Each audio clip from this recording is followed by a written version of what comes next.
আমাদের ধৈর্য নাই, অল্পে আমরা অস্থির, আছে না নাই?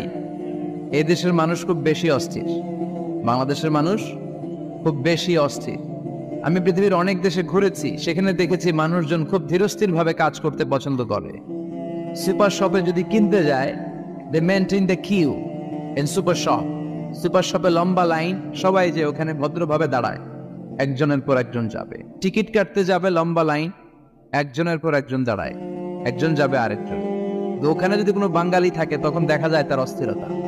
কেন সামনে এত লাইন, এত সময় লাগে কেন, আমি কখন পাবো, আমার কি হবে? অস্থিরতা আছে না নেই? মানে সে পারে না সামনে সবাইকে ডিঙ্গিয়ে আগে যে টাকা পে করবে, আগে যে টিকিট কাটবে। এই অস্থিরতা আমাদের কমাইতে হবে, ধৈর্যশীল হতে হবে। গোটা বিশ্বব্যাপী আমাদের এই বাংলাদেশের মানুষের এই বদনাম যে আমরা অস্থির প্রকৃতির, আমরা ঠান্ডা মাথায় ভাবি না। ঠান্ডা মাথায় ভাবতে হবে, ধৈর্যশীল হতে হবে। ইন্নামা সাবরু ইনদা সাদামাতিল উলা। বিষ্ণু বলেছেন, বিপদের প্রথম ধাক্কায় যে সবর ধারণ করতে পারে সেই তো সবুর। এজন্য বিষ্ণু দোয়া করতেন, আল্লাহুম্মা জাআলনি সাবুরা, আল্লাহ আপনি আমার ধৈর্যশীল বানান। ওয়া জাআলনি শাকুরা, আপনি আমার শুকরগুজার বান্দা বানান। বিশ্বনবীর যে ধৈর্যশীল, বিশ্বনবীর যে শুকরগুজার পৃথিবীর কেউ আছে? কথা বলেন। এমন তাবৎ কোনো অত্যাচার নাই যে অত্যাচার বিশ্বনবীর উপর করা হয় নাই। বিশ্বনবী মক্কার জামিনে যখন দাওয়াত দিতে লাগলেন, ওনারে পাগল বলা হতো, বলা হতো তুমি পাগল, বলা হতো মুহাম্মদ একটা কবি, বলা হতো মুহাম্মদ হচ্ছে গণক। বিশ্বনবী যখন রুকু দিতেন, সিজদায় চলে যেতেন, উটের পচা নারী ভুরি এনে বিশ্বনবীর কাঁধে ফেলে রাখা হতো। বিশ্বনবীর গলার মধ্যে রশি ধরে টান দেয়া হতো। কয়েকবার বিশ্বনবীর এই ঘাড়ের এই চামড়া ছিঁড়ে গিয়েছে, একবার চাদর টান দেওয়ার কারণে, আরেকবার রশি টান দেওয়ার কারণে। বিশ্বনবী কিছুই বলেন নাই, ক্ষমা করে দিয়েছেন। যেই মক্কার শত্রুরা বিশ্বনবীকে মক্কা থেকে বিতাড়িত করেছেন, এবং যেই রাতে উনি হিজরত করলেন, মাইগ্রেট করলেন, উনি কেঁদে কেঁদে বারবার মক্কার দিকে ফিরে তাকায়, আবার যায়, আবার ফিরে তাকায়, মাতৃভূমির মায়া ছাড়তে পারছেন না। আর বলছিলেন, মক্কা তো আহাব্বুল বিলাদ ইলাইয়া, মক্কা আমার কাছে সবচেয়ে প্রিয় শহর। লাউলা উখরিজতু লামা খরাজতু মিনহা, আমার যদি বের করে না দেয়া হতো এই শহর থেকে, আমি কোনোদিন এই শহর থেকে বেরোতাম না। ও এত ভালোবাসতেন বিষ্ণু মক্কাতুল মুকাররমাকে, ধৈর্যশীল ছিলেন। এত অত্যাচার অনাচারের পরে যখন মক্কা বিজয়ের ক্ষণ আসলো, এই মক্কাকে বিশ্বনবী করতলগত করে দিল কে? ফাতে মক্কা হলো। বিশ্বনবী চাইলে পিছে পিছে প্রতিটা কাফের মুশরিককে শেষ করে দিতে পারতেন, ঠিক কিনা? কিন্তু বিশ্বনবী বললেন, লা তাসরিবা আলাইকুমুল ইয়াউম, ইযহাবু আনতুমুত তুলাকা। কোন রিভেঞ্জ চলবে না আজকে, কোনো প্রতিশোধ নাই। একেবারে বড় যুদ্ধাপরাধী যারা, মারাত্মক যারা অফেন্স করেছে, তাদেরকে শাস্তির আওতায় আনা হবে, বাকি সবাইকে আমি ক্ষমা করে দিলাম। In the long history of the world, there is no instance of magnanimity and forgiveness which was showed by our beloved Prophet Muhammad when all of his enemies laid under his feet and he forgave them one and all. পৃথিবীর গোটা পৃথিবীর ইতিহাসে এরকম নজির কোথাও পাওয়া যায় না, যাকে এত অত্যাচার করে বিতাড়িত করা হয়েছে, নির্বাসন দেয়া হয়েছে, হিজরতে বাধ্য করা হয়েছে। তিনি যখন ওই শহরকে আবার বিজয় করলেন, কাউকে আঘাত করলেন না, আগুন জ্বালিয়ে শহরটাকে জ্বালিয়ে দিলেন না, ওদের বংশকে নির্বংশ করলেন না, বরং মুচকে হেসে উনি বললেন, যাও ক্ষমা করে দিন। কি ধৈর্যশীল ছিলেন। আবার দোয়াও করতেন, আল্লাহুম্মা জাআলনি সাবুরা, আল্লাহ আপনি আমার ধৈর্য বাড়ায় দেন। ওয়া জাআলনি শাকুরা, আপনি আমার শুকরগুজার বানান। ওয়া জাআলনি ফি আইনি সাগীরা, আল্লাহ আমার চোখে আপনি আমারে ছোট বানান।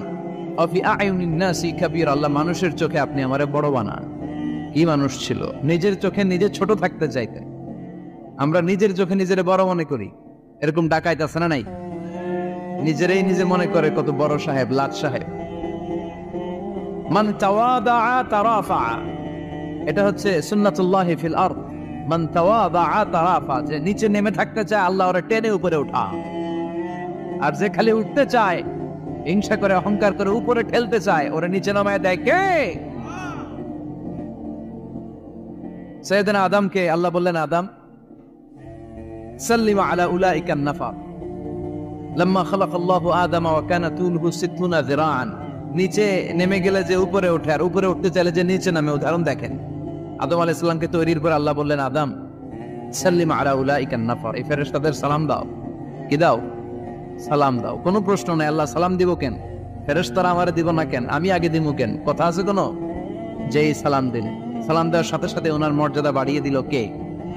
এত মর্যাদা বাড়ালেন যে নূরের ফেরেশতারা মাটির আদমকে সেজদা দিতে বাধ্য হয়েছে। চিৎকার করে বলেন ঠিক কিনা? আমি মাটির আদমকে প্রথম সৃষ্টি করিয়া ঘোষণা করিয়া দিলে শ্রেষ্ঠ বলিয়া, তাই তো নূরের ফেরেশতা করে আদমকে সেজদা, সবার চেয়ে সম্মান দিলে মাটির আদমকে। আল্লাহু আল্লাহু পড়েন, আল্লাহু আল্লাহু তুমি জাল্লে জালালুহু, শেষ করা তো যায় না গে তোমার গুণগান। আল্লাহু আল্লাহু সুবহানাল্লাহ পড়েন। কি সম্মান আল্লাহ বাড়াই দিলেন। আল্লাহ বললেন, আদম আজকে থেকে তুমি আশরাফুল মাখলুকাত, তুমি খলিফাতুল্লাহ ফিল আরদ, তুমি পৃথিবীতে আমার খলিফা, ভাইস জেরেন্ট অফ আল্লাহ। আল্লাহর খলিফা, আল্লাহর আহকামগুলো পালনের জন্য ভাইস জেরেন্ট। চুরি করলে হাত কেটে দাও, কার আইন? এই কাজ আদম তুমি দুনিয়াতে যেয়ে করো। জিনা করলে ডেথ পেনাল্টি, হেড অফ, শিরচ্ছেদ করে দাও, কার আইন? খলিফা হিসেবে মানুষ এসে করবে। মানুষকে আল্লাহ আশরাফুল মাখলুকাত বানিয়ে দিলেন, নিচু হয়েছে বড় বানিয়ে দিলেন। আর শয়তানের অবস্থা কি? শয়তানকে আল্লাহ বললেন সেজদা দে আদমকে। শয়তান যুক্তি দাঁড় করিয়েছে, খালাকতাহু মিন তিন, খালাকতানি মিন নার ওয়া খালাকতাহু মিন তিন। আল্লাহ আপনি আমারে বানাইছেন আগুন দিয়া, কি দিয়া? আগুনের ধর্ম উপরের দিকে উঠে আর মাটির ধর্ম সে নিচে পড়ে থাকে, আমি কেন সেজদা দেব? শয়তানকে চিরকালের জন্য ইবলিস মালউন, অভিশপ্ত আর জাহান্নামী হিসেবে ঘোষণা দিয়ে দিল কে? এজন্য আপনি ছোট থাকতে চাইবেন, আপনারা বড় বানাবে কে? আর আপনি নিজে যদি বলেন আমি বড়, থাপ্পড় মেরে আপনারা নিচে নামাই দিবে কে? এজন্য বিশ্বনবী দোয়ায় বলতেন, আল্লাহুম্মা জাআলনি সাবুরা ওয়াজআলনি শাকুরা ওয়াজআলনি ফি আইনি সাগীরা ওয়া ফি আয়ুনিন নাসি কাবীরা। ও আল্লাহ, আপনি আমারে ধৈর্যশীল বানান, আপনি আমারে শুকরগুজার বান্দা বানান, আমার চোখে আমারে আপনি ছোট বানান, মানুষের চোখে আপনি আমারে বড় বানান। সুবহানাল্লাহ পড়ে। এজন্য সবসময় শুকরগুজার থাকার চেষ্টা করতে হবে। রাজি আছেন তো? যে কোনো মুহূর্তে, যে কোনো পরিস্থিতিতে আমরা শুকরিয়া করব কার? চিল্লায় বলেন কার? আমরা যেন বেশি বেশি আল্লাহ তাআলার শুকরিয়া আদায় করতে পারি। আল্লাহ তুমি তৌফিক দাও। সবাই পড়ি আমিন। বিশ্বনবী যখন 15 কিংবা 20 বয়স, কোন বর্ণনায় এসেছে 15, কোন বর্ণনায় 20, তখন তিনি একটা ছাত্র সংগঠন করেছিলেন, ইয়াং স্টারদের একটা অর্গানাইজেশন করেছিলেন। ওটার নাম তিনি দিয়েছিলেন হালাফুল ফুদুল। হালাফুল ফুদুল, ওইটারই আমরা বাংলায় কি বলি? হেলফুল ফিজুল। হালাফ মানে শপথ, oath, we take an oath in the name of Allah. আল্লাহর নামে শপথ নেয়ারে বলে হালাফ। আর ফাদিলা, ফাদলুন, এগুলোর প্লুরাল হচ্ছে ফুদুল। ফুদুল মানে ভালো কাজ। ভালো ভালো কাজের উপর বিশ্বনবী যুবকদেরকে একত্রিত করলেন যে মক্কা শহরে কোনো টেন্ডারবাজি চলবে না, কোনো চাঁদাবাজি চলবে না, দুর্বলের উপর সবলের অত্যাচার চলবে না, জালিমের জুলুম চলবে না, হত্যা চলবে না, ধর্ষণ চলবে না, রাহাজানি চলবে না। মক্কা শহরটারে শান্তির শহর বানাতে হবে। যুবকরা এই দায়িত্ব কাঁধে নিয়েছে। কারা? মুরব্বীরা না, যুবকরা। যুবকদের আছে প্রাণ ঢালা উচ্ছ্বাস, অনেক শক্তি। এজন্য যুবকদেরকে ভালো কাজে আসতে হবে। যুবকরা চাইলে এই দেশের চেহারা পাল্টে দিতে পারে। এদেশে যুবক ভোটার আছে কয়জন জানেন? নতুন করে যুবক ভোটার হয়েছে 2 কোটি। কয় কোটি? 2 কোটি না? Can you imagine that? কল্পনা করতে পারেন? They can change Bangladesh. They can change the face of Bangladesh. তারা 56,000 বর্গ মাইলের এই বাংলাদেশের চেহারা পাল্টে দিতে পারে। তাদের অনেক শক্তি। জন্য যুবকদের এই শক্তি কাজে লাগাতে হবে। ফেন্সিডিল, গাঁজা, ইয়াবা, হিন্দি সিনেমা, এগুলোর পিছনে দৌড়ানো যাবে, পর্নোগ্রাফির পিছনে ছোটা যাবে। যুবক বয়সে ভয় করতে হবে কারে? চিল্লায় বলেন কাকে? আল্লাহ আমার যুবক ভাইদেরকে তুমি তৌফিক দাও। বিশ্বনবী এই হালাফুল ফুদুল তিনি গঠন করলেন মক্কাতুল মুকাররমাতে। পুরো মক্কা শহরটা শান্তির শহর হয়ে গেল। সুবহানাল্লাহ। আউয়ালু মা ইউহাসাবু বিহিল আবদু ইয়াউমাল কিয়ামাতি আস-সালাহ। কিয়ামতের দিন সর্বপ্রথম হিসেব নেওয়া হবে নামাজের, সালাতের। সালাত চিনেন তো? কুরবানির গোশত খাওয়ার মাঝখানে যেটা খায় ওটা, হ্যাঁ, এটারে বাংলায় আমরা নামাজ বলি। কি বলি? নামাজ। বিশ্বনবী ইন্তেকাল করবেন, রূহু বের হয়ে যাচ্ছে, 2-3টা শব্দ বললেন, এর মধ্যে একটা ছিল সালাত। আর সালাত উম্মতেরা নামাজ, নামাজ। নামাজ ছেড়ে দিও না। ওয়া মালাকাত আইমানুহুম। মানুষ ইন্তেকালের আগে শ্বাস বের হয়ে যাচ্ছে, রূহ চলে যাচ্ছে, ওই মুহূর্তে কি জরুরি কথা বলে নাকি ফালতু কথা বলে? সবচেয়ে জরুরি কথাটাই তখন সে বলে যায়, ঠিক কিনা? কথা বলেন। বিষ্ণু বলেছিলেন নামাজ। ওমরে ফারুক, ওনার কাছে আবু লুলু আল মাজুসি এক অগ্নি উপাসক এসে বিচার দিল, ইয়া ওমর আল ফারুক, আমার মনিবের নাম হচ্ছে মুগীরা ইবনে শুবা, সে প্রতিদিন 4 দিরহাম করে আমার কাছে চার্জ করে। এত টাকা চার্জ করে কেন? উনি জিজ্ঞেস করলেন, তুমি কি কাম পারো? আমি খঞ্জর বানাইতে পারি। খঞ্জর চিনেন? ছোট ছোট্ট ছুরি আরবরা পকেটে রাখে। ওমানের সুলতান কাবুসের ছবি দেখবেন, এখানে একটা খঞ্জর আছে। আমি খঞ্জর বানাইতে পারি। খঞ্জর বানাতে পারো? মদিনায় তো কেউ বানাতে পারে না, তুমি খঞ্জর বানাইতে পারো? তুমি তো অনেক টাকার মানুষ মিয়া, তোমার মনিব তো অল্প টাকায় চার্জ করছে, এটা দিতেই হবে। আবু লুলু কয়, ওমর তুমি সবার জন্য এত নরম, আমার জন্য গরম, তোমার আমি বুঝাবো। সে বাড়িতে যে একটা খঞ্জর বানালো, মাকবাদাতুহু ফি ওয়াসাতিহি, যে খঞ্জরের হ্যান্ডেল হচ্ছে মাঝখানে, দুই দিকে ধারালো ছুরি। এটা ধার দেয় আর কয়, ওমর তোরে আমি বুঝাবো। প্রতিদিন ধার দেয়। সাইয়েদনা ওমর ফারুক মসজিদে নববীর ইমাম, ওয়া কানু ইউসাল্লুনা বিগালাস, তখন ওনারা অন্ধকারে নামাজ পড়তেন আউয়াল ওয়াক্তে। আমরা তো দেরি করে পড়ি, সুন্নাহ অনুযায়ী আগে আগে পড়া ভালো। আপনি মসজিদে হারামে গেলে দেখবেন যে কত আগে ফজর পড়ে, ফজরের 1-1.5 ঘন্টা পরে সূর্য ওঠে, ঠিক কিনা? তো সে একবার ছদ্মবেশে ফজরের সময় প্রথম কাতারে যে হাজির, আসলে কিন্তু মাজুসি, সূর্যের পূজা করে। খঞ্জরটা নিয়ে এসে দাঁড়ালেন। ওমরে ফারুক ফজরের সময় ঢুকলেন, বললেন আকিমিস সালাহ, একামত দাও। একামত দেয়া হলো। ওমরে ফারুক আল্লাহু আকবার বলে অন্ধকারে ফজরের সালাত শুরু করলেন। প্রথম রাকাত যখন পড়ে ফেললেন, রুকুতে যাবে, ইন দা মিন টাইম সে খঞ্জর বের করে ওমরে ফারুককে 3টা স্টেবিং করেছে। একটা নাভিতে মারার সাথে সাথে নাভিটা কেটে গেল, আর একটা এই পাশে পাজরে, আর একটা পেটের মাঝখানে, পেটও কেটে গেল। ওমরে ফারুক বললেন, কাতালানি আল কালব, এক কুকুর আমারে মেরে ফেলেছে। ওমর ফারুককে পিছনে নিয়ে যাওয়া হলো। আব্দুর রহমান ইবনে আউফকে টেনে ইমামতির জায়গায় নেওয়া হলো। আর সে কাতারের মাঝখান দিয়ে খঞ্জর ঘুরাতে ঘুরাতে আগাতে লাগলো। ওর খঞ্জরের আঘাতে 7 থেকে 8 জন সাহাবী স্পট ডেথ, জায়গায় শেষ। ওমর ফারুক বেহুশ। ওমর ফারুক, ওনার মুখে দুধ দেয়, দুধ ওই নাভি দিয়ে বের হয়ে যায়। নাভিজ দেয়, নাভিজ পেট দিয়ে বের হয়ে যায়। রাষ্ট্রীয় চিকিৎসকরা বুঝতে পারলো উনি আর বাঁচবে না, বেহুশ। সবাই দাঁড়িয়ে আছে। কি হয় আমাদের আমিরুল মুমিনিনের? 10টি বছর তিনি অর্ধ পৃথিবীর শাসন করেছেন, উনার ভয়ে বাঘে মহিষে এক ঘাটে পানি খেত। হুশ ফিরার পরে ওমরে ফারুক বলেন, আমারে মারছে কে? আমার কি অবস্থা, বাঁচবো কিনা? আমার ছেলে আব্দুল্লাহ কোথায়? আব্দুর রহমান কোথায়? আমার বিবিরা কোথায়? কত সম্পদ আমার আছে, কোথায় গেলে ভালো চিকিৎসা পাওয়া যাবে? কিচ্ছু সে বলে না। হুশ ফিরার পরে ওমরে ফারুকের প্রথম প্রশ্নটা ছিল, আসল্লান্নাস, আসল্লান্নাস, আমার দায়িত্বে, আমার নেতৃত্বে যে ফজরের একটা নামাজ শুরু হয়েছিল, এটা কি ঠিক মতো শেষ হয়েছিল? আসল্লান্নাস, মানুষের নামাজটা পড়ছিল, এক রাকাতের দায়িত্ব পালন করতে পেরেছে, এরপর হুশ নাই। বাকি এক রাকাতের কি হয়েছে? মুসল্লিদের কি হয়েছে? সালাতটা ওয়াক্ত মতো হয়েছে কিনা? আসল্লান নাস, এটা ছিল ওমরে ফারুকের প্রশ্ন। সুবহানাল্লাহ করবেন না? তাহলে এই সালাতের গুরুত্ব আছে না নাই? সর্বপ্রথম এই সালাতের ব্যাপারে in the day of judgement আমাদেরকে প্রশ্ন করবে কে? সালাতে কায়েম করো, সালাতে কায়েম করো, হবে সম্মানী তুমি, হবে জান্নাতি তুমি, হবে সম্মানী তুমি, হবে জান্নাতি তুমি, দিবে কাল হাসরে শীতল ছায়া আরশে আজিম, রব্বিয়াল আলা, রব্বিয়াল আযীম, রব্বিয়াল আলা, রব্বিয়াল আযীম। সুবহানাল্লাহ পড়ে। এজন্য নামাজ, নামাজ, এই নামাজ যাতে মিস হয়ে না যায়। সব মিস হতে পারে, নামাজ মিস হতে পারে না। আল্লাহ তুমি বুঝার তৌফিক দান করো, আমিন। আমি আপনাদের খেদমতে সূরাত আত-তাহরীম থেকে ছোট্ট একটি আয়াতের অংশ তেলাওয়াত করেছি, যেখানে আল্লাহ তাআলা আমাদেরকে আহ্বান জানিয়েছে, ওহে বিশ্বাসীরা, পাপ হতে পারে, ভুল হতে পারে, অন্যায় হতে পারে, ওই অন্যায়ের উপর অটল থেকো না, আমার কাছে ফিরে আসো।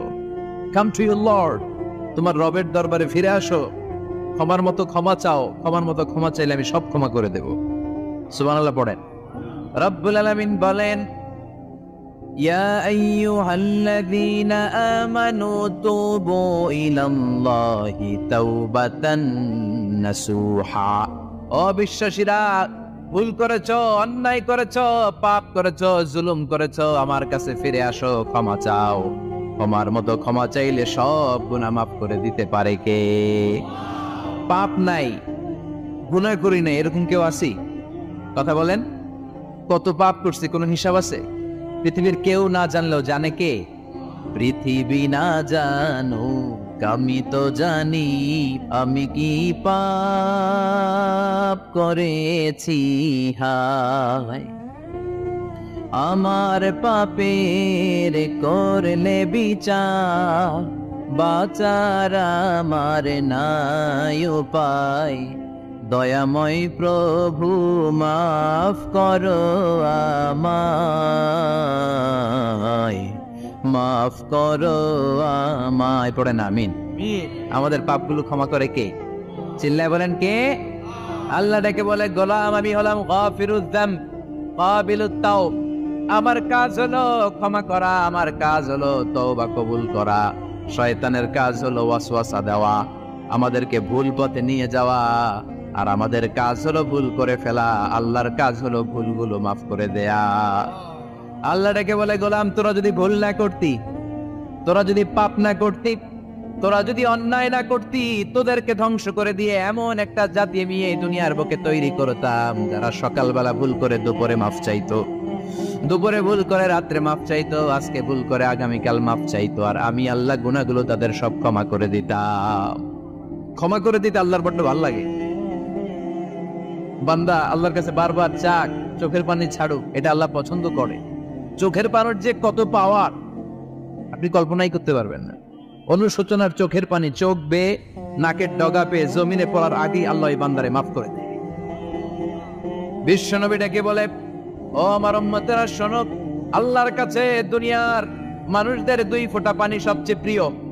এক হলো জিহাদের ময়দানে রক্তের ফোঁটা, দুই হলো অনুতপ্ত বান্দার চোখের পানির ফোঁটা।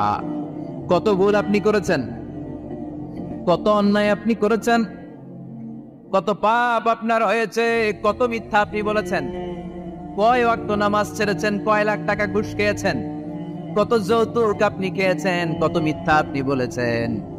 আপনার পাপ যত বড় হোক, যত বিশাল হোক, যত বেশি হোক, আল্লাহর দয়ার পরিসীমা তার চাইতেও বড়। আপনার পাপ, আপনার অন্যায়, আপনার জুলুমগুলো যদি হয় খালের পানির সমান, বিলের পানির সমান, আল্লাহর দয়া সাগরের পানির সমান। আপনার পাপ যদি হয় সাগরের পানির সমান, আল্লাহর দয়া মহাসাগরের পানির সমান। আপনার পাপ আর অন্যায় যদি হয় পাহাড়ের সমান, আল্লাহর দয়া আকাশের সমান।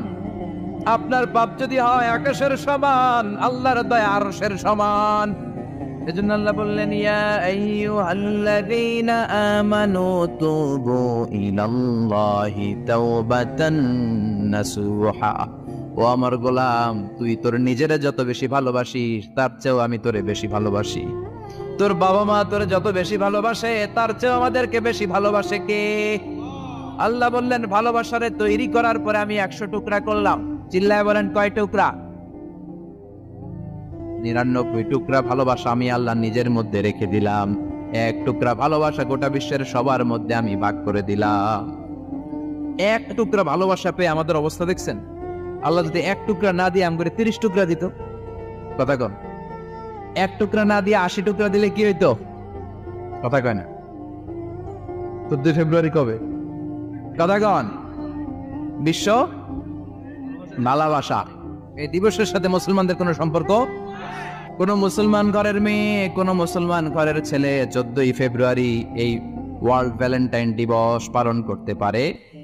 এগুলোর সাথে আমাদের সম্পর্ক নাই। যাদের মধ্যে কোনো ভালোবাসা নাই, মিল মহব্বত নাই, তারা বছরে একটা দিন দেখানোর জন্য পালন করে। আমাদের সারা বছরই তো ভালোবাসা। কথা কন। রাসূল আমার ভালোবাসা, রাসূল আমার আলো আশা, রাসূল আমার প্রেম বিরহের মূল আলোচনা, রাসূল আমার কাজে কর্মের অনুপ্রেরণা। ঠিক কিনা? আমার নবীর জন্য আমার ভালোবাসা আছে না নাই? আমার রবের জন্য আমার ভালোবাসা আছে না নাই? আমার মা বাবার জন্য ভালোবাসা আছে না নাই? সবার জন্য সবার ভালোবাসা আছে না নাই? আমগো দিবস লাগবো কেন? আজকেও তো আমগো ভালোবাসা দিবস। কথাটা প্রতি মুহূর্তে আমাদের ভালোবাসা, এই জন্য আমাদের ডেট পালন করা লাগে না। আমরা সব সময় সবারই ভালোবাসি। চিল্লায় বলেন ঠিক কিনা? এই জন্য আল্লাহ ডেকে বললেন, গোলাম আমি যে তোদের কত ভালোবাসি তোর ধারণা নাই। চোখের পানি ছাড়, গুনার কথা স্মরণ কর, তওবা কর। তওবার মতো তওবা করলে সব গুনাহ মাফ করে দিতে পারে কে? বিশ্বনবী বলে আমার কোনো গুনাহ নাই, তারপরেও প্রতিদিন 70 বারের বেশি আমি তওবা করি। আল্লাহে ইন্নী আস্তাগফিরুল্লাহ ওয়া আতুবু ইলাইহি আকসার মিন 70 মাররা। Could you imagine that? কল্পনা করছেন কোনদিন যে নবীর গুনাহ নাই, ওই নবী তওবা করে প্রতিদিন 70 বার, আকসার 70 বারের বেশি। আমার পড়া দরকার কয়বার? আপনার পড়া দরকার কয়বার? বিশ্বনবী 70 বারের বেশি বললে আমাদের পড়া দরকার কয়বার? আর আমরা প্রতিদিন পড়ি কয়বার? কথা কন। আমাদের ভুল হবে, ভুল হতে সমস্যা নাই। ভুল হওয়াই মানুষের স্বভাব, কিন্তু ভুল হওয়ার পরে ভুলের উপর অটল থাকা যাবে না। শয়তান আর মানুষের মধ্যে এই মৌলিক পার্থক্য। শয়তান ভুল করে ভুলের উপরই আছে, ঠিক কিনা? ক্ষমা চায় নাই, কিন্তু আমরা সকালে ভুল করলে দুপুরে মাপ চাই কার কাছে? মৃত্যুর আগ পর্যন্ত আমরা ক্ষমা চাইলে ক্ষমা করে দিবে কে? সব সময় 24/7 তওবার দরজা খোলা, দুইটার সময় ছাড়া। ভালো করে মনে রাখবেন, মুখস্থ ঠোঁটস্থ যেন থাকে। দুইটার সময় তওবা কবুল হয় না। চিৎকার করে বলেন কয় সময়? এক হলো বাদাল গারগারা, গারগারানি যখন আসে, মালাকুল মাউত যখন চলে আসে, মালাকুল মাউতরে যখন দেখে ফেলবেন তখন তওবা কবুল হবে নাকি? কথা কন। ফেরাউনের নাম শুনছেন? ওরা যখন আল্লাহ লোহিত সাগরে ডুবাইয়া পানি খাওয়াইতে লাগলো, পানি খাইতে খাইতে পেটটা হয়েছে এত বড়, আর পানি খাইতে পারেন। এরপর হাত তুলে কয় আনা মিনাল মুসলিমিন। কোরআনের আয়াত, আনা মিনাল, হাত তুলে কয় আমি মুসলমান। ফেরাউন না বলে মুসলমান, আমরা যাবো কই? কথা কহ। ফেরাউন হাত তুলে কয় আনা মিনাল মুসলিমিন। আল্লাহ কয় টাইম ইজ আপ, দেরি করছস। অনেক সময় দিলাম, অনেক সুস্থ রেখেছি, ক্ষমতা দিয়েছি, দাপট দিয়েছি। কখন যদি ঘাটটা নত করে, মাথাটা নত করে একবার ক্ষমা চাইতি, ফেরাউন তোরেও ক্ষমা করে দিতাম। কিন্তু সময় শেষ হওয়ার পরে আমি মুসলমানদের অন্তর্ভুক্ত বললে কোনো লাভ হবে নাকি? আল্লাহ বলল সময় নাই, সময় শেষ। কারণ মুসা আলাইহিস সালামের চাচাতো ভাই অনেক দাওয়াত দিল, জাকাত দেই, কারণ জাকাত দিব না, এই সম্পদ আমি কামাইছি, আল্লাহ দেয় নাই। মুসা আলাইহিস সালাম বললেন তাহলে আযাবের অপেক্ষা কর, আযাব চলে আসলো। আল্লাহ বলেন মুসা সেফ জোনে যাও, সরো, এখনই আযাব। ফাখাসাফনা বিহি ওয়া বিদারিহিল আরদ, পুরো ফাইয়ুমের জমিনটার আল্লাহ কাঁপিয়ে দিলেন, আর কারুনকে সহ পুরো সম্পত্তি তার জামিনের ভিতরে দাবিয়ে দিলেন। হাঁটু পর্যন্ত কারুন দেবে যায়, ভাবছে উঠে যাবে। কোমর পর্যন্ত দেবে যায়, ভাবছে উঠে যাবে।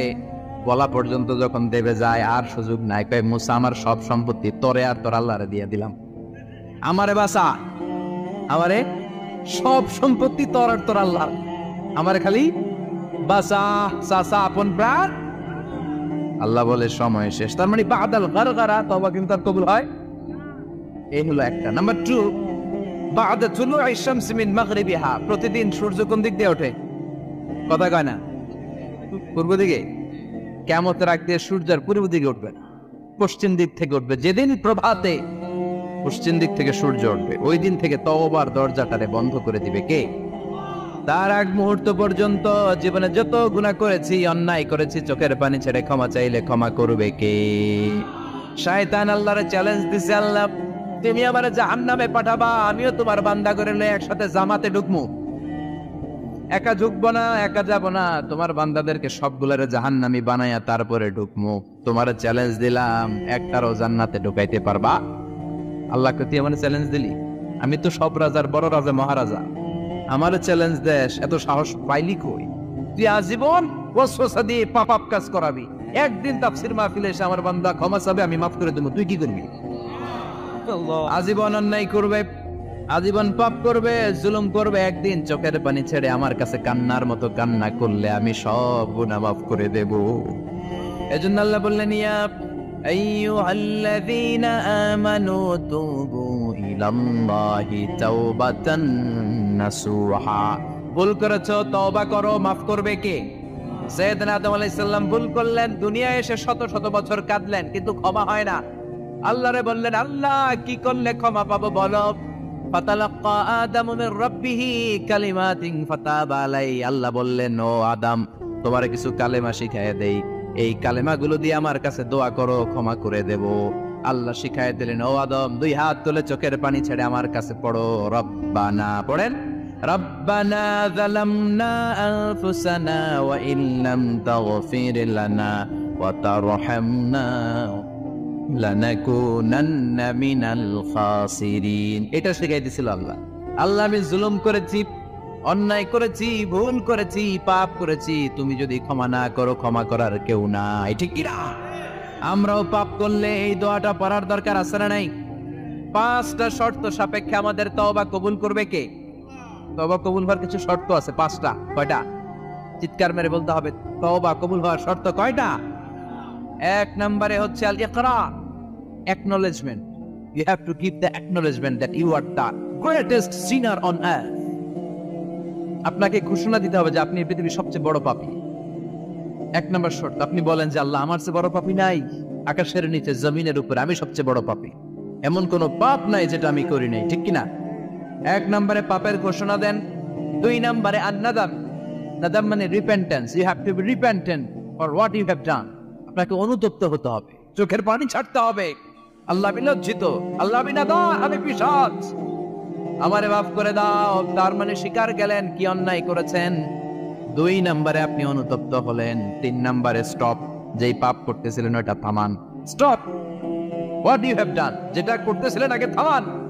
আপনি সুদ খাইছেন, অনুশোচনা আসলো, মাফও চাইতেছেন, আবার সুদও খাইতেছেন, হবে? আপনি ঘুষ খেয়েছেন, তওবা শুরু করলেন, আবার ঘুষও খেয়ে যাচ্ছেন, হবে? থামেন, স্টপ। 3টা গেল। 4 number, to hate what you have done, ঘৃণা করতে হবে, যে পাপটা করেছেন মন থেকে এই পাপটাকে ঘৃণা করতে হবে। 5 নাম্বার শর্ত হচ্ছে to determine that you never repeat this sin again in your life. আল্লাহর ওয়াদা দেন, কমিটমেন্ট দেন যে আল্লাহ আমার জীবনে পারতপক্ষে এই পাপ জীবনেও করব না। চিৎকার করে বলেন ঠিক কিনা?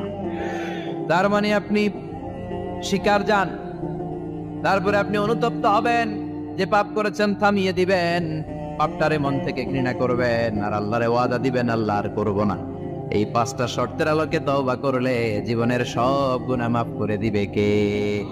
এজন্য আল্লাহ বললেন, ইয়া আইয়ুহাল্লাযীনা আমানু তুবু ইলাল্লাহি তাওবাতান নাসুহা। তওবার মতো তওবা করো, সব গুনাহ মাফ করতে পারে কে? তওবা করবেন তো? রাজি আছেন? কবে করবেন? এই মুহূর্তে তওবা করলাম, এই মুহূর্তে আল্লাহর কাছে ক্ষমা চাই, আল্লাহ জীবনের সব গুনাহ মাফ করে দাও। আমাদের দেশে তওবা করার জন্য হুজুর লাগে, কথা কন? পিসা হুজুর, বড় হুজুর, ছোট হুজুর, হাফেজ সাহেব লাগে না? হাফেজ সাহেব, ইমাম সাহেব, এদের ছাড়া নাকি তওবা হয় না। না, এটা ভুয়া কথা। আপনি অনুতপ্ত হন, আপনি চোখের পানি ছাড়েন, আপনি আপনার রবরে বলেন, ক্ষমা করে দিবে কে? ইমাম সাহেব আসতে হবে শর্ত না, পীর সাহেব হুজুর এসে হুজুরের হাতে হাত রেখে তওবা পড়তে হবে শর্ত না। আপনার রবরে ডেকে চোখের পানি ছেড়ে ক্ষমা চান, ক্ষমা করবে কে? আর প্রতিদিন শতবার পড়তে থাকবেন আস্তাগফিরুল্লাহ। আওয়াজ করে সবাই পড়েন আস্তাগফিরুল্লাহ, আর জোরে পড়েন আস্তাগফিরুল্লাহ। বিশ্বনবী বলেন, মান লাজিমাল ইস্তিগফার জাআলাল্লাহু লাহু মিন কুল্লি দিকিন মাখরাজা। সব সময় ইস্তিগফারের সাথে যে লেগে থাকবে, রব্বুল আলামিন তারে 5টা জিনিস দিবে। কয়টা? কথা কন আরো জোরে, সবাই বলেন কয়টা? নাম্বার 1, জাআলাল্লাহু লাহু মিন কুল্লি দিকিন মাখরাজা। বিপদে পড়লে বিপদ থেকে উদ্ধার করবে কে?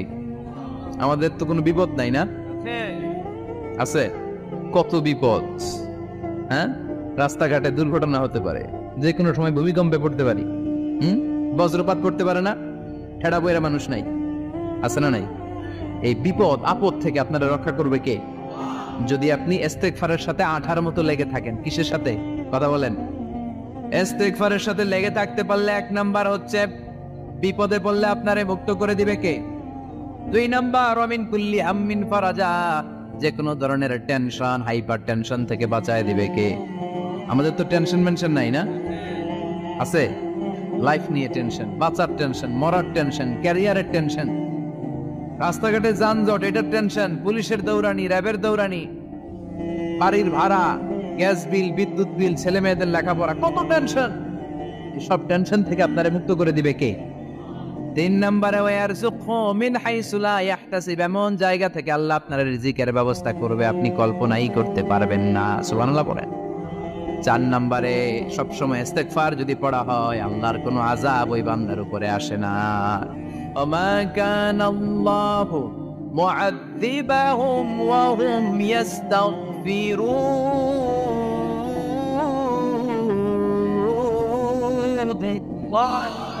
যতক্ষণ আমার বান্দা আমার কাছে ইস্তেগফার পড়তে থাকে আমার কোনো আযাব বান্দারে পাবে না। যতক্ষণ ইস্তেগফার পড়বেন আল্লাহর কোনো আযাব আপনার উপর আসবে না। চারটা গেল। পাঁচ নাম্বার, বারবার ইস্তেগফার পড়লে রফিক ভাই আল্লাহ আপনারে মুস্তাজাবুদ দাওয়া বানাবে। দোয়া করা মাত্র কবুল করে নেবে কে? মুস্তাজাবুদ দাওয়া বুঝেন তো? মানে যিনি হাত তুলতে দেরি কবুল হতে দেরি হয় না। বারবার বারবার ইস্তেগফার পড়ে দেখেন যে আপনার দোয়া কেমনে কবুল হয়। ইমাম আহমদ ইবনে হাম্বলের নাম শুনেছেন? হাম্বলি মাযহাবের প্রতিষ্ঠাতা। হানাফি, শাফিঈ, মালিকি, চার নাম্বারটা আপনারা বলেন হাম্বলি। এই হাম্বলি মাযহাবের ইমামের নাম আহমদ ইবনে হাম্বল, জগৎ বিখ্যাত মুহাদ্দিস। একক স্বতন্ত্র হাদিসের কিতাব হিসেবে পৃথিবীতে সবচেয়ে বড় যে হাদিসের কিতাব ওইটার নাম মুসনাদ আহমদ ইবনে হাম্বল। 40,000 হাদিসের কালেকশন আছে। এই ইমাম আহমদ ইবনে হাম্বল ওনার শেষ জীবনটা হাদিস পড়ানো, হাদিস কালেকশনের জন্য ব্যয় করেছে। শহরের পর শহর, দেশ থেকে দেশ, দেশান্তরে ঘুরতেন একটা হাদিসের জন্য। উনি সফরে বেরিয়েছেন হাদিস কালেকশনের জন্য। প্রচন্ড শীতের রাত, উনি মাগরিবের নামাজ, এশারের নামাজ পড়ে একটা মসজিদে শুয়ে পড়লেন আর শুয়ে শুয়ে হাদিস পড়তেছেন। কি পড়তেছেন? কথা বলেন। আর মনে মনে ভাবলেন রাতটা মসজিদে কাটায় দেই, ফজরের নামাজ পড়ে আবার বেরোবো। কিন্তু দারোয়ান এসে বলে মসজিদে থাকতে পারবেন না, ওঠেন। দারোয়ান আছে না? কথা কম। আহমদ ইবনে হাম্বল বললেন আমি শুধু রাতটা থাকতে চাই, আমি তো ফজরেরও মুসল্লি, ফজর নামাজ পড়বো তো এই মসজিদে, আমার থাকতে দাও। দারোয়ান তো দেয় না, কেন? মসজিদে থাকার জায়গা না, যাক মিয়া। উনি যে আহমদ ইবনে হাম্বল এটা চিনে নাই, থাকতে দেয় না। কি করবে এখন? উনি কাঁথা গুছিয়ে হাদিসের কিতাব নিয়ে কাদের মধ্যে ব্যাগ নিয়ে মসজিদ থেকে বেরোয় গেলেন। কি আর করবেন? প্রচন্ড শীত আর কাঁপতেছেন বুড়ো মানুষ। পথিমধ্যে দেখলেন বাজার একজন খাব্বাজ, শাবুন খাব্বাজ, যুবক রুটি বিক্রেতা। সে রুটি বিক্রি করে, চুলার মধ্যে রুটি সেকে। সে যে সালাম দিল আসসালামু আলাইকুম, যুবক বলে ওয়ালাইকুম আসসালাম। আহমদ ইবনে হাম্বল বলে যুবক আমার যাওয়ার জায়গা নেই, সফরে বেরিয়েছি, খুব শীতে কষ্ট পাচ্ছি, রাতে যদি তোমার এই চুলা থেকে একটু আগুন পোহাই কোনো সমস্যা? যুবক বলে না না সমস্যা না, আহলান ওয়া সাহলান, ভোর সামনে আসেন আসেন, আপনি আগুন পোহাইলে আমার সমস্যা কি? সুবহানাল্লাহ পড়েন। আল্লাহ শুকরিয়া করে উনি বসলেন আর আগুন পোহাচ্ছেন। আর খেয়াল করলেন যুবক রুটি বানায় আর পরে আস্তাগফিরুল্লাহ, রুটির দলা বানায় পরে আস্তাগফিরুল্লাহ, খামির বানায় আর পরে আস্তাগফিরুল্লাহ, রুটি নিয়ে উনুনের ভিতরে চুলার ভিতরে সেকা দেয় আর পরে আস্তাগফিরুল্লাহ। দোকানদারের কাছে কেউ আসলেই সে রুটি দেয় আর পরে আস্তাগফিরুল্লাহ। ক্রেতার কাছ থেকে টাকা নিয়ে ক্যাশ বক্সে রাখে আর কি পড়ে? আবার রুটি বানানো শুরু করে আর কি পড়ে? খালি এটাই পড়তেছে। ইমাম আহমদ ইবনে হাম্বল তো অবাক, কিরে এটা আবার কেমন যুবক, খালি আস্তাগফিরুল্লাহ। উনি প্রশ্ন করলেন যুবক ঘটনা কি? আসার পর থেকেই তোমার দেখতেছি তুমি রুটি বানাও, রুটি বিক্রি করো আর পড়ো আস্তাগফিরুল্লাহ, মালাকা ইয়া শাবাব। যুবক বলে আস্তাগফিরুল্লাহ আমার সবচেয়ে বেশি পছন্দের আমল, আমি সব সময় আঠার মতো ইস্তেগফারের সাথে লেগে থাকি আর সব সময় পড়তে থাকি আস্তাগফিরুল্লাহ, আর এর বদৌলতে আল্লাহ আমারে মুস্তাজাবুদ দাওয়া বানিয়ে দিয়েছে। সুবহান। আহমদ ইবনে হাম্বল তো অবাক, আনতা মুস্তাজাবুদ দাওয়া, তুমি মুস্তাজাবুদ দাওয়া রুটিওয়ালা? আমি এত বছর হাদিস পড়াই, আমি তো মুস্তাজাবুদ দাওয়া না, আর তুমি রুটি বেচো বাজারে, তুমি মুস্তাজাবুদ দাওয়া, তুমি দোয়া করলে সব কবুল হয়ে যায়? যুবক বলে নাম আনা মুস্তাজাবুদ দাওয়া, আমি আমার জীবনে যত দোয়া করেছি কবুল করে নিয়েছে কে? সব দোয়া কবুল করে নিয়েছে আল্লাহ, একটা দোয়া ছাড়া। কয়টা? আহমদ ইবনে হাম্বল কৌতূহল, কিউরিয়াসিটি আরো বেড়ে গেল। কি? সব দোয়া কবুল হয়েছে একটা দোয়া ছাড়া? মাযালিকা দোয়া ইয়া শাব, কি সেই দোয়া? যুবক এবার বলতে শুরু করলো আমার জীবনে যে দোয়াটা আল্লাহ কবুল করে নাই সেটা হচ্ছে আমি আল্লাহর কাছে অনেক চেয়েছি, অনেক দোয়া করেছে যে আল্লাহ শুনেছি এই জামানার সবচেয়ে বড় মুহাদ্দিস, তার নাম নাকি ইমাম আহমদ ইবনে হাম্বল। আল্লাহ তোমার কাছে আমার চাওয়া আমি যেন এই ইমাম আহমদ ইবনে হাম্বলরে দেখে মরতে পারি। আমি যেন ইমাম আহমদ ইবনে হাম্বলের হাতে হাত রেখে মুসাফা করতে পারি আর তার কপালে একটা চুমু এঁকে দিতে পারি। আহমদ ইবনে হাম্বল আবেগপ্রবণ হয়ে গেলেন, চোখের পানি ছেড়ে দিলেন, বললেন, যুবক, তোমার এই দোয়াটাও কবুল হয়ে গিয়েছে। আহমদ ইবনে হাম্বলের দেখা আর সাক্ষাৎ পাওয়ার জন্য আহমদ ইবনে হাম্বলের বাড়িতে তোমার যাওয়ার দরকার নাই। আহমদ ইবনে হাম্বল তোমার দরবারে ছুটে এসেছে। আনা আহমদ ইবনে হাম্বল মুহাদ্দিসুদ দাহর, আমি নিজেই আহমদ ইবনে হাম্বল। যুবক চোখের পানি ছেড়ে দেয়, আহমদ ইবনে হাম্বল চোখের পানি ছেড়ে দেয়।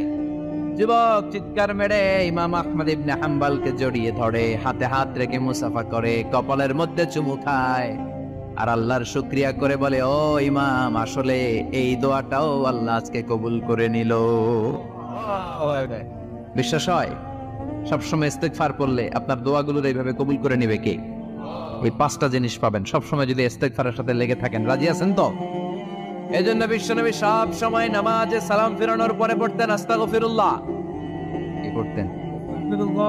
3 বার পড়তেন আস্তাগফিরুল্লাহ, আস্তাগফিরুল্লাহ, আস্তাগফিরুল্লাহ। পড়তে রাজি আছেন? ইস্তেগফারের অনেকগুলো আলফাজ আছে, সবচেয়ে ছোট ইস্তেগফার হচ্ছে এটা, আস্তাগফিরুল্লাহ, আস্তাগফিরুল্লাহ। আরো আছে আস্তাগফিরুল্লাহ আল্লাযী লা ইলাহা ইল্লা হুয়াল হাইয়ুল কাইয়্যুম ওয়া আতুবু ইলাইহি। বিষ্ণু বলেন, এই ইস্তেগফারটা যদি কেউ পড়ে, আত-তাওয়াল্লি মিন ইয়াউমিজ যাহাফ, যুদ্ধের ময়দান থেকে পালিয়ে আসা কবিরা গুনাহ। কি গুনাহ? কাফেরদের সাথে যুদ্ধ, আমি তাগড়া যুবক, তলোয়ার নিয়ে নেমেছি, আমার দেহের 1 ফোঁটা রক্ত থাকা পর্যন্ত আমি যুদ্ধ চালিয়ে যাব, আমি ফিরে আসতে পারবো না, আইনটা কার? ফিরে আসলে কবিরা গুনাহ। বিশ্বনবী বলেন, যুদ্ধের ময়দান থেকে ফিরে এসেছে এরকম কবিরা গুনাহ অবলম্বনকারীও যদি আস্তাগফিরুল্লাহ আল্লাযী লা ইলাহা ইল্লা হুয়াল হাইয়ুল কাইয়্যুম ওয়া আতুবু ইলাইহি পড়ে, ওই কবিরা গুনাহকারীকেও ক্ষমা করে দিবে কে? পড়তে রাজি আছেন তো? আবার সাইয়েদনা আবু বকর বললেন, ইয়া রাসূলুল্লাহ আল্লিমনি দুআআন আদউ বিহি ফি সালাতি, এমন দোয়া আপনি আমারে শিক্ষা দেন যে এই দোয়াটা আমি নামাজে পড়তে পারি। বিশ্বনবী বললেন, পড়ো, আল্লাহুম্মা ইন্নী যালামতু নাফসি যুলমান কাসীরান ওয়া লা ইয়াগফিরুয যুনুবা ইল্লা আনতা ফাগফিরলি মাগফিরাতাম মিন ইনদিক ইন্নাকা আনতাল গফুরুর রহিম। সুবহানাল্লাহ পড়ে। এটাও ইস্তেগফার। আমরা এটার বলে দোয়া মাসুরা, সালাম ফেরানোর আগে পড়ি না? যেখানেই ক্ষমা চাওয়ার কথা আছে ওইটারই কি বলে? ইস্তিগফার। আল্লাহুম্মা ইন্নী যালামতু নাফসি, আল্লাহ জুলুম করেছি, যুলমান কাসীরা, অনেক জুলুম, ওয়ালা ইয়াগফিরুয যুনুবা ইল্লা আনতা, তুমি ছাড়া এই গুনাহ ক্ষমা করার তো কেউ নাই। ফাগফিরলি মাগফিরাতাম মিন ইনদিক, তোমার দয়ায় আমারে ক্ষমা করে দাও। ইন্নাকা আনতাল গফুরুর রহিম, তুমি হলা ক্ষমাশীল। ঠিক কি না? এটাও ইস্তেগফার, এটাও পড়বেন। আর এই সব ইস্তেগফারের শ্রেষ্ঠ ইস্তেগফারের নাম সাইয়্যিদুল ইস্তেগফার। যত ইস্তেগফার হতে পারে এর মধ্যে সবচেয়ে শ্রেষ্ঠতম ইস্তেগফার নাম কি? কথাগণ। বুখারীর বর্ণনা, শাদ্দাদ ইবনে আউস রাদিয়াল্লাহু তাআলা আনহু বর্ণনা করেন, এই সাইয়্যিদুল ইস্তেগফার দিনের বেলা যে পড়বে ওই দিনে মারা গেলে সে জান্নাতি। এই সাইয়্যিদুল ইস্তেগফার রাতের বেলা যে পড়বে ওই রাতে যদি ইন্তেকাল হয় ওই লোকটা জান্নাতি। মুখস্থ আছে না? কার কার মুখস্থ হাত তোলেন? মাশাআল্লাহ, তাবারাকাল্লাহ, মাশাআল্লাহ, মাশাআল্লাহ।